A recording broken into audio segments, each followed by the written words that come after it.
Praise the Lord.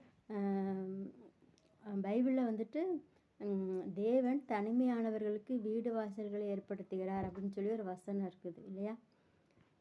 தேவன் தனிமையானவர்களுக்கு வீடு வாசல்களை ஏற்படுத்தி அப்படின்னு இருக்கும். நம்ம பொதுவான ஏற்படுத்துகிறான்னு சொல்லி நம்ம ஜெபம் பண்ணுவோம். நம்ம எதுக்காண்டி அப்படி ஜெபம் பண்ணுவோம்னா, வீடு இல்லாமல் கஷ்டப்படுற பிள்ளைங்களுக்காண்டி ஜெபம் பண்ணும்போது இந்த வசனத்தை நம்ம சொல்லுவோம். ஆனால் இந்த வசனம் வந்து கன்னடாவில் எப்படி இருக்குது தெரியுமா? ரொம்ப வித்தியாசமாக இருக்குது. கன்னடாவில் எப்படி இருக்குதுன்னா, ಒಬ್ಬಟ್ಟಿಗರನ್ನು ಸಂಸಾರಿಕರವಾಗುವಂತೆ ಮಾಡುವೆನು ಅಂದ ಇದೆ. ಒಬ್ಬಟ್ಟಿನ ಒತ್ತೆயாக இருக்கிறவனை வந்து ಸಂಸಾರಿ ಆಗುವಂತೆ நான் ಮಾಡುவேன் ಅಂತ ಹಂಗಿದೆ.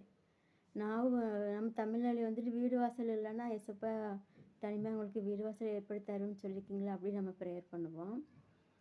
ஆனால் கன்னடாவில் வந்துட்டு அதே வசனம் வந்துட்டு ஒருத்தனாக இருக்கிறவனை, தனியாக இருக்கிறவனை சம்சாரி ஆக்குவேன் அப்படின்னு சொல்லி அவங்களுக்கு திருமண வாழ்க்கையை ஏற்படுத்தி கொடுத்து, அவங்களுக்கு குழந்தைங்களை கொடுத்து, அவங்களுக்கு வீடு வாசல் கூட கொடுத்து அவங்கள ஆசீர்வதிப்பேன்னு சொல்லி சொல்லப்பட்டிருக்குது.